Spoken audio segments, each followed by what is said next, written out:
jelaskan dari cara pandang kita sebagai gembala, sebagai pendeta, dengan jemaat sebagai kawanan domba Allah. Sehingga dengan demikian, apa yang kita sudah bersusah payah dan kita melangkah ke sambutan yang terakhir. Sambutan Gubernur Nusa Tenggara Timur Bapak Victor Bung Tiro Lasbeda, dan dilanjutkan dengan pengguntingan pita rumah pastori. Pada Bapak Gubernur, waktu disilakan. Memang di Nusa Tenggara Timur saya selalu berulang-ulang kali sampaikan bahwa kita ini provinsi disebut provinsi miskin bukan karena kita miskin, karena kita bodoh. Orang miskin itu adalah penjumlahan orang bodoh tambah orang malas. Jadi kalau hati-hati kalau sebut diri miskin, bilang Bapak kami miskin, maka kita pasti tahu itu hasil penjumlahan. Ini manusia hasil penjumlahan dari bodoh tambah malas. Jadi kalau ada yang bilang Bapak saya orang miskin, kita sudah tahu banyak ini hasil penjumlahan. Apalagi nama Victor, Bapak saya nama Victor, saya miskin, baru kita berani nama saya. Kalau nama saya berubah coba, kalau nanti berubah cepat itu nama. Mengapa? Karena tidak ada orang pintar, tidak ada orang peduli, dan tidak ada orang berani yang miskin. Dalam teori manajemen modern, think, heart, and guts. Yang cerdas, yang peduli, dan yang berani. Nah, orang-orang pintar itu ceritanya kalau pintar omong, tapi pintar bikin jadi. Kalau kita lihat itu pintar omong, bikin jadi yang kita. Jadi bilang, carilah dulu kerajaan Allah dan kebenarannya, maka semuanya akan ditambahkan kepadamu. Cari ini ke mana? Saya omong saya cari ke mana? Coba ketulis saudara, siapa di sini yang tahu jalan di surga? Angkat tangan. Ada yang tahu jalan di surga? Tapi mau di surga betul? Bagaimana caranya? Mau pergi surga atau tidak tahu jalannya? Umpama mau pergi jalan Herwila atau pergi jalan Eltari nomor 5, tidak bisa baca, tidak bisa tulis. Pergi sampai Kupang, mau cari jalan Eltari, tulis jalan Eltari menuju ke sebelah kanan. Nanti tinggal cari saja nomor 1, nomor 2, nomor 5. Nah ini orang mengerti. Karena tidak tahu baca tulis, nanya orang. Yang ditanya kebetulan juga tidak tahu baca tulis, tidak mengerti juga. Jalan Herwila atau jalan Eltari nomor 5 mana? Woi, Bapak jalan. Ini Yusuf tahu ya, lurus sana, belok kiri, kanan Bapak sakit. Karena depan mata ini sebenarnya itu sampai. Cuma kalau tanya yang buta huruf juga tidak tahu. Tidak perlu lurus sama di sana tuh. Yang di bumi bisa sesat, apalagi ke surga. Jadi saya itu selalu lihat orang dia mau ke surga. Iya, saya tidak mau juga. Siapa mau ke surga? Ini hari, saya mau ke surga, tangan. Mau ke surga ini hari ada yang mau? Bayangkan. Mau ke surga tapi ada. Tapi datang, bagayus, bayangkan. Jemaah semua toh? Ada mau di surga kan? Hari ini mau? Mana angkat tangan mau sudah? Mau, mari sini. Mengapa banyak orang tidak mau? Walaupun mau masuk surga, tapi dia tidak mau sebenarnya. Kalau tanya baik-baik, itu mau di surga juga. Hanya karena hidup itu tidak ada yang tidak berakhir. Kalau hidupnya panjang selama-lamanya dengan Tuhan di sini-sini sudah. Kalau Tuhan tanya, mau hidup selamanya di bumi atau balik ke surga sini, sudah. Kita lihat, kita punya orang ya. Kalau hujan itu longsor kan, harus relokasi. Tapi orang mau relokasi dan surga di sini. Padahal kalau tiap kali orang bicara orang mati terus. Tapi karena kita berkali, kami di sini sudah Bapak. Iya tidak apa-apa, kami biasa di sini. Itu ciri khas manusia. Manusia itu dia paling nyaman dengan lingkungannya. Dia tidak mau pindah. Karena itu kalau manusia mau pindah harus betul-betul punya energi yang luar biasa dan keyakinan luar biasa untuk dia berpindah. Padahal itu tidak akan bisa pindah. Sama juga dengan kita mengajar orang di surga. Sebenarnya orang tidak ada mau surga karena dia mati. Habis mati pilihan cuma 2 saja. Mana mungkin ada pilih neraka? Kalau di film-film ada ketemu nanti di neraka ketemu. Tapi kalau yang benar tidak ada yang mau. Semua orang mau pilih surga. Karena hidup manusia terbatas Dan setelah keterbatasan itu dia cuma dua pilihan, either dia masuk surga atau masuk neraka. Dan selalu yang diajarkan oleh gereja adalah surga menjadi pilihan. Nah, kalau surga menjadi pilihan, kesetuju saya di penjalan. Saya selalu tanya orang, percaya Yesus sebagai Tuhan dan Juru Selamat semua? Percayalah, Nikon. Yesus kau percaya kau sebagai pengikutnya? Itu yang tidak tahu dia. Nah, saya bilang kalau sudah jauh begitu berarti lengkaplah penderitaan. Maka kau cari dulu kerajaan Allah, cari-cari tidak dapat. Tidak mungkin cari kerajaan Allah dengan kebodohan. Tidak mungkin cari kerajaan Allah dengan cara orang penakut. Baku gertak dikit bangun lari hilang. Itu tidak berlaku di Rote lah. Berlaku di tempat lain. Jadi karena itu saya selalu mendorong ulang-ulang di Nusa Tenggara Timur. Pemerintah jangan omong saja. Kami akan menyiapkan program tanam jagung panen sapi. Nama program itu segini orang pusing berbaik. Tanam jagung panen jagung, buta huruf ke katanya. Gubernur bodoh masa tanam jagung panen sapi. Masih dijelaskan berarti. Maksudnya adalah karena saya suruh kalian kolaborasi susah, programnya saya bikin. Lu kalau tanam jagung, pikir ini limbah jagungnya buat kesemakan sapi. Pikir kau jual habis, beli sapi kalau tidak ada. Supaya kolaborasi pertanian peternakan itu sebagai pemerintah langsung di lapangan. Jadi kita sampai tanya, mana sapinya? Oh ada Pak, tarik sapi datang. Siapa yang beli sapi? Ini Bapak ini. Kenapa dia beli? Waktu dia tanam jagung, panen sekitar 6 ton, dia jual uang sekian banyak, dia beli sapi, sisanya dia simpan untuk anak-anak sekolah, dan sisanya untuk menjaga kelanjutan. Dia punya ekonomi rumah tangga, ketahanan rumah tangga. Nah ini yang baik, karena itu kalau punya sapi. Nah, makannya dari mana? Pakan sapi ini datang dari limbah pertanian, bahkan jagung, daun jagung, yang dipanen, jangan tunggu sudah kering, bengkok seperti kau mau tua, mau mati dulu berpanen. Tidak. Waktu dia masih cukup proteinnya, panen sudah. Baru dijemur. Biji jagung atau batang jagungnya apa, tongkol jagungnya. Ini cara berpikir ngajar dengan baik. Nah, sama juga dengan gereja.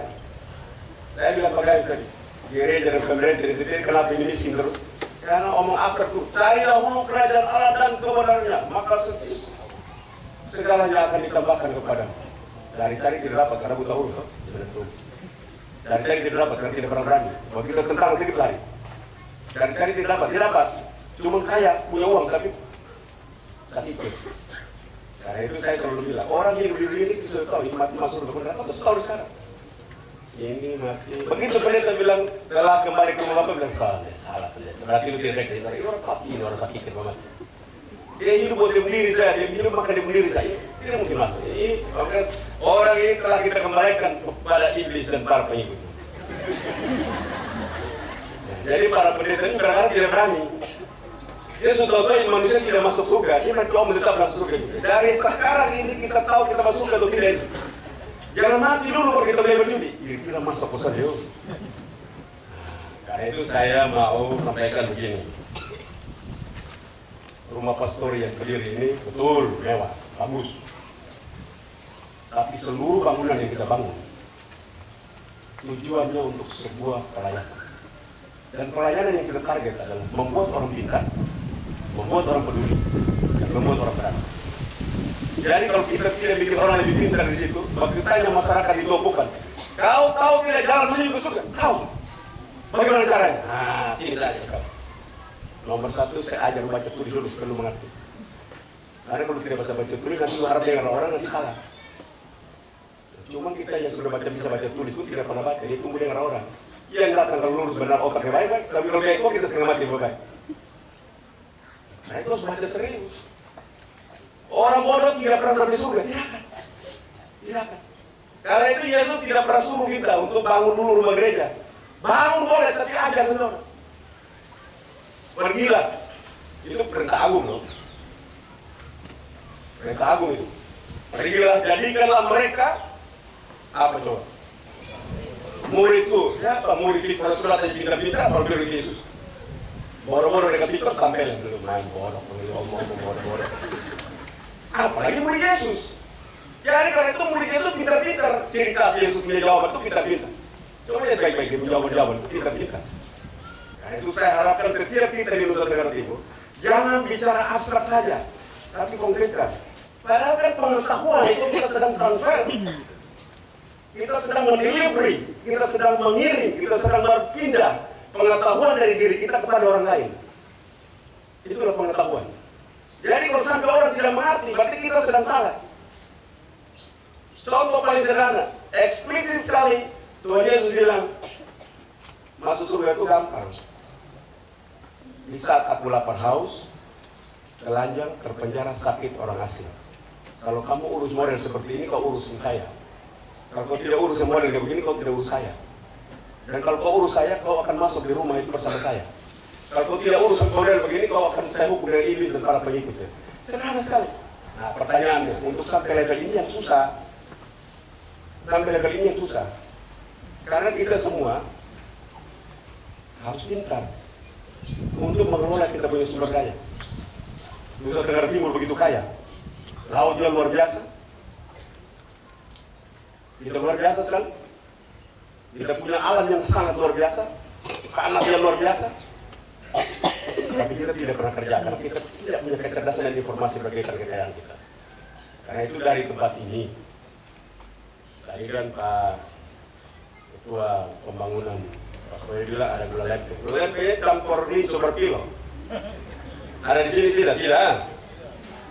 Karena saya nanti habis beli sebentar, saya bawa ke lab, nanti saya tidak makan.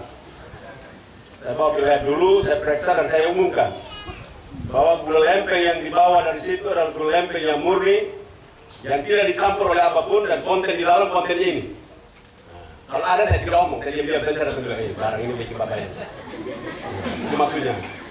Karena saya ini manusia pintar, karena itu saya beli apapun saya uji dulu. Saya belum masuk, saya merutin. Jadi saya tidak sembarang. Minum sopi pun saya cek dulu kopi ini. Coba kita sembarang. Itu metanol ke etanol. Kalau metanol berarti spiritus itu. Minum spiritus cepat mati.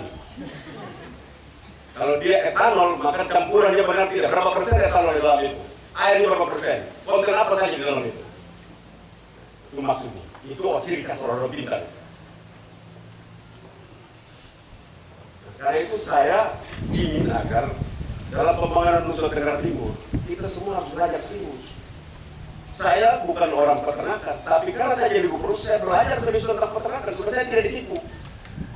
Sapinya jenis ini, campur ini, makannya apa ini, campurannya apa supaya besar.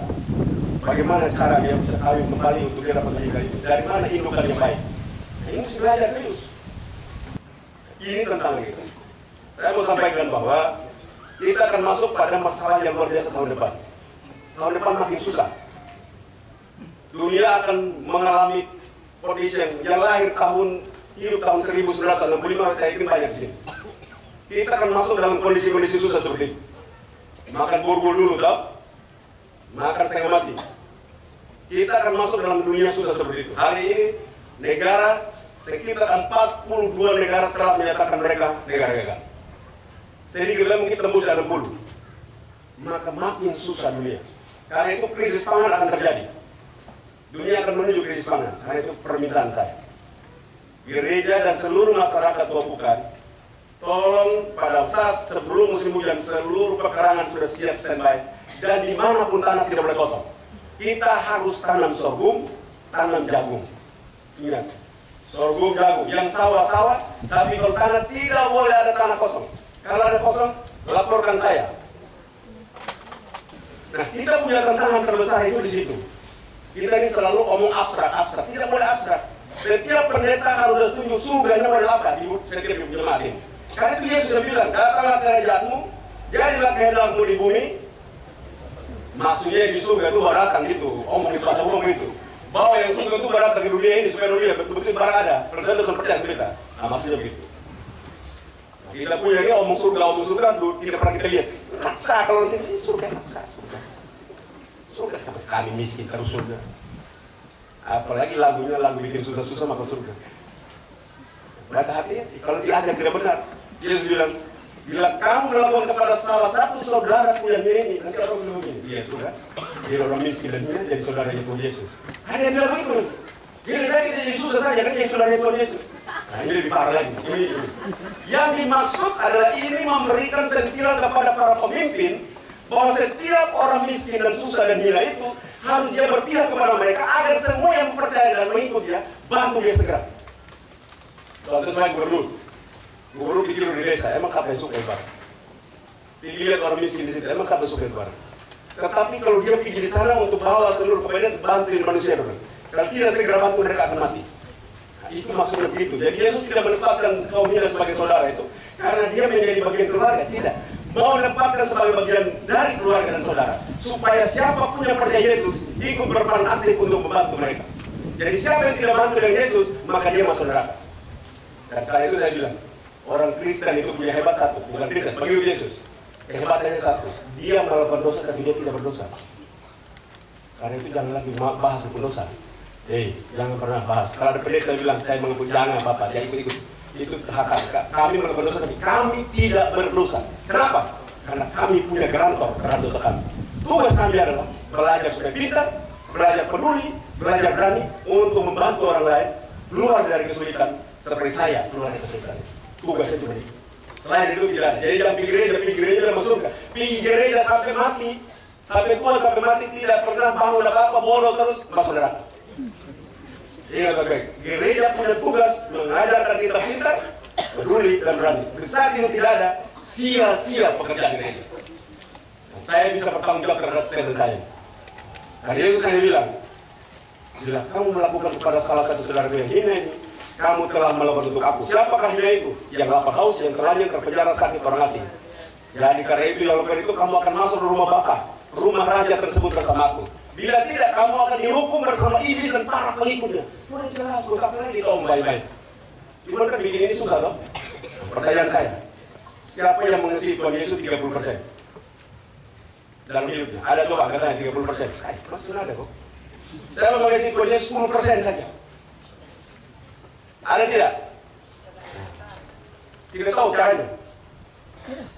Nah, itulah hukum kasih. Tuhan Yesus bilang, kasihlah sesama manusia, kasihlah Tuhan Allahmu seperti. Nah, maksudnya begini. Kalau uang terima gaji itu bilang 30% langsung buat orang miskin. Itu 30% kasih Tuhan Allah dan sesama manusia. Karena dia bilang, hai Bapak, saya utang di Bank NTT, sekian lah.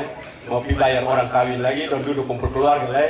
Ini lah, anak sekolah lah. Nah, terpaksa soal ada satu juga. Nah, kalau seluruh hidup kau begitu, kau tidak pernah mengasihi Tuhan Allahmu. Seperti dirimu. Berapa persen dirimu sendiri berkorban untuk Tuhan dan sesamamu? Itu pertanyaannya. Penderitaan kamu berbanding lurus dengan puasa yang diperoleh. Jadi kalau umpama datang gereja, tapi kalau tiap dari gereja gaji hanya umpama 10% per bulan, ini saja juga masalah. Padahal perpuluhan itu tidak berhubungan dengan masuk surga. Perpuluhan berhubungan dengan pembangunan ekonomi di dalam dunia. Nah, 10%, umpama ada gaji 5 juta. 10% itu 5.000, berarti 4.550 rumah, betul? Betul toh? 4.500.000, dia roda ini masuk surga, kalau tidak dengar, tidak apa, kamu masuk neraka. 4.500.000. 4.500.000 ini bank bayar bank NTT 2 juta. Berarti tinggal 2.500.000. 2.500.000 kumpul keluarga, pasetan keluarga rumah itu. Dicek. Orang yang tidak di sekolah karena dia punya keluarga tidak bisa sampai sekolah, dia berapa orang? Saya ambil satu. Kau tiap bayar semester berapa? Makan, minum, dan tambah bayar 1 juta. 1 juta kasih kamu. Sampai ini jadi. Maka berarti gaji 5 juta, 10% 500.000 berarti 20% 1 juta. Setiap orang tanya, berapa persentase dalam hidupmu mengasihi Tuhan Allah dan mengasihi sama manusia? 20%. Buktikan. Saya gaji saya 5 juta, saya bawa 1 juta untuk kasih hidup. Anak ini kasih sekolah dia, kasih bantu dia makan, minum, dan dia sekarang sudah selesai sekolah dan kerja di kantor camat menjadi sudah hidup dirinya sendiri. Saya telah mengasihi, bukan 20%.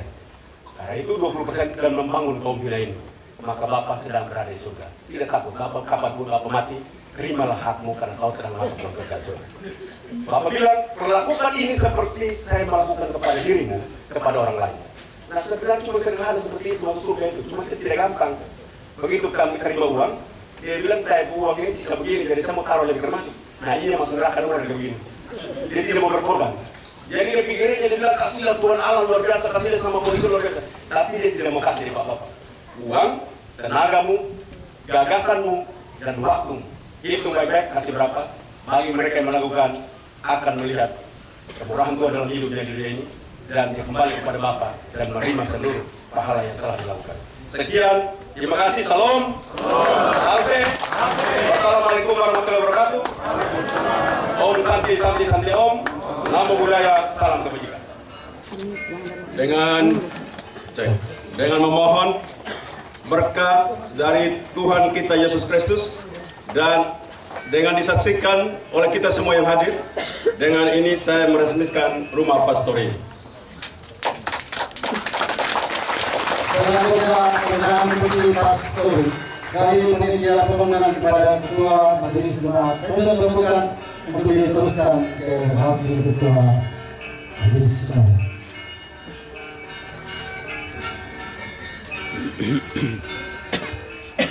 Atas nama Jemaat dan Majelis Jemaat Zaitun Tua Bukan, saya menyerahkan pastori ini kepada Majelis Sinode Gemit untuk ditabiskan, sekaligus menjadi milik Gemit yang dikelola oleh Jemaat Zaitun Tua Bukan.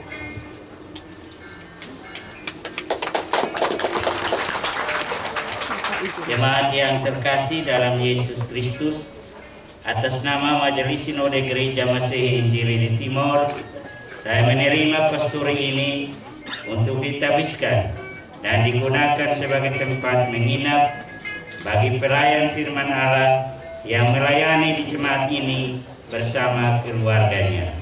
Karena itu, dengan bersyukur atas berkat Tuhan Yesus, Kepala Gereja yang telah menyertai pembangunan pastori ini sehingga telah dirampungkannya, maka sebagai salah seorang hamba Tuhan, saya tabiskan pastori ini dalam nama Allah Bapa, Allah Anak, dan Allah Roh Kudus.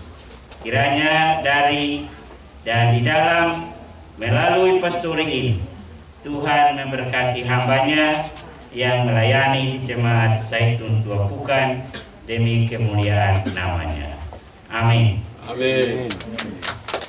Jadi saya menyerahkan kembali kunci ini untuk memanfaatkan pastori yang ada bagi pekerjaan Tuhan, bagi kemuliaan namanya. Bukaan pintu rumah pastori. Subuh kami bagus. Kitchen set juga bagus. Berbahagia apa? Di sini aman. 4 kamar.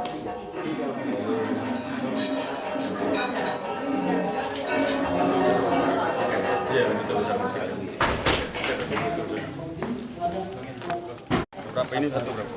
25.000. Ini satu begini. Ini berapa semua di sini? Yang di meja sah semua, mana ada lain? Siapa Pak? Itu saja. Saya ambil semua. Ini apa ini? Saya buat muda. Oh, mau ah. Saya buat muda. Ambil semua. Itu 5.000-an Pak. Ya, ambil semua. Yang nomor ini. Ini apa? Ini sabun dari bahannya marungga. Oh, bagus ya. Jual kalau kepada desa.